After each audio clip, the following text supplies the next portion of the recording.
ಬಾಂಗ್ಲಾದೇಶದಲ್ಲಿ ಹಿಂದೂಗಳ ಮೇಲೆ ನಡೆಯುತ್ತಿರುವ ದೌರ್ಜನ್ಯವನ್ನ ಖಂಡಿಸಿ ಬೈಂದೂರು ಹಿಂದೂ ಜಾಗರಣಾ ವೇದಿಕೆ ವತಿಯಿಂದ ಪ್ರತಿಭಟನೆ ನಡೆಯಿತು.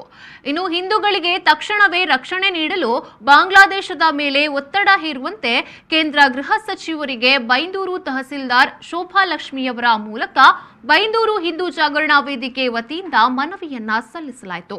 ಆರ್ಎಸ್ಎಸ್ ಹಿರಿಯ ಸ್ವಯಂ ಸೇವಕರಾದ ನವೀನ್ ಚಂದ್ರ ಅವರು ಮಾತನಾಡಿ, ಬಾಂಗ್ಲಾದೇಶದಲ್ಲಿ ಹಿಂದೂಗಳ ಮೇಲೆ ನಡೆಯುತ್ತಿರುವ ದೌರ್ಜನ್ಯ ಕುರಿತ ಮಾತನಾಡುತ್ತಾ ಹಿಂದೂಗಳ ಹತ್ಯೆ ಹಾಗೂ ಹಿಂದೂ ಹೆಣ್ಣು ಮಕ್ಕಳ ಮೇಲೆ ನಡೆಯುತ್ತಿರುವಂತಹ ಅತ್ಯಾಚಾರ ಪ್ರಕರಣಗಳು ಹಿಂದೂಗಳ ಮನಸ್ಸನ್ನ ಘಾಸಿಗೊಳಿಸಿ ಬದುಕನ್ನ ಅಸಹನೀಯಗೊಳಿಸಿದೆ.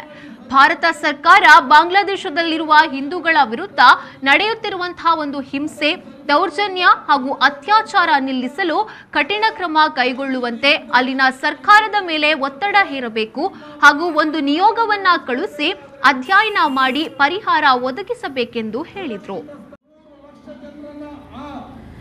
ಬಂಗಾಳದಿಂದ ಓಡಿಸುವಂತ ಕೆಲಸ ಆಗುತ್ತೆ. ಲಕ್ಷಾಂತರ ಜನರು ರಾತ್ರಿ ಬೆಳಗಾಗುವುದರೊಳಗೆ ನಿರಾಶ್ರಿತರಾಗ್ತಾರೆ. ನೌಕಾಲಿಯನ್ನ ಸರಿ ಮಾಡ್ತೇನೆ ಅಂತ ಹೇಳಿ ಗಾಂಧೀಜಿ ಉಪವಾಸಕ್ಕೆ ಹೋಗ್ತಾರೆ. ಅಲ್ಲಿ ಮುಸ್ಲಿಮರನ್ನ ಮಾತನಾಡಿ ಸರಿಪಡಿಸ್ತೇನೆ ಅಂತ ಹೇಳ್ತಾರೆ. ಆದ್ರೆ ಅವರ ಬಳಿ ಯಾವುದೇ ಅಸ್ತ್ರಗಳಿರಲಿಲ್ಲ, ಅದನ್ನು ಸರಿ ಮಾಡುವಂತ ಯಾವುದೇ ವ್ಯವಸ್ಥೆ ಇರಲಿಲ್ಲ.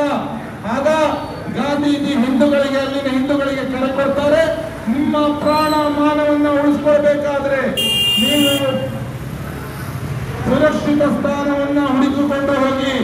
ಈ ರೀತಿಯಾಗಿ ಒಬ್ಬ ನೇತಾರ ಕರೆ ಕೊಡ್ತಾನೆ. 1946ರ ಆ ಒಂದು ನೌಕಾಲಿಯ ಹೋರಾಟದ ನಂತರ ಹಿಂದೂಗಳ ಸ್ಥಿತಿ ಹೀನಾಯ ಸ್ಥಿತಿ ಬಂದು ಮುಟ್ಟುತ್ತೆ. ಬಂಧುಗಳೇ, 1947ರಲ್ಲಿ ಈ ದೇಶದಿಂದ ಅಖಂಡವಾಗಿರುವಂತಹ ಭಾರತದಿಂದ ಪ್ರತಿಭಟನೆಯಲ್ಲಿ ಆರ್ಎಸ್ಎಸ್ನ ಹಿರಿಯ ಸ್ವಯಂ ಸೇವಕರಾದ ನವೀನ್ ಚಂದ್ರ ಒಪ್ಪುಂದ, ಹಿಂದೂ ಜಾಗರಣಾ ವೇದಿಕೆ ಜಿಲ್ಲಾ ಕಾರ್ಯದರ್ಶಿ ಶಂಕರ್ ಕೋಟ, ಜಿಲ್ಲಾ ಪ್ರಚಾರ ಪ್ರಮುಖ ಪ್ರವೀಣ್ ಯಕ್ಷಿಮಠ, ವಿನೋದ್ ಹೆಬ್ಬಾರ್ ಕೊಲ್ಲೂರು, ಅಕ್ಷಯ್ ತಗ್ಗರ್ಸೆ, ವೇದನಾಥ್ ಹೆರಂಜಾಲು, ಹರೀಶ್, ಪ್ರಶಾಂತ್ ಮೊಯ್ಲಿ, ಗೋಪಾಲ ವಸ್ರೆ, ನವೀನ್ ಗಂಗೊಳ್ಳಿ ಹಾಗೂ ಮತ್ತಿತರರು ಉಪಸ್ಥಿತರಿದ್ದರು.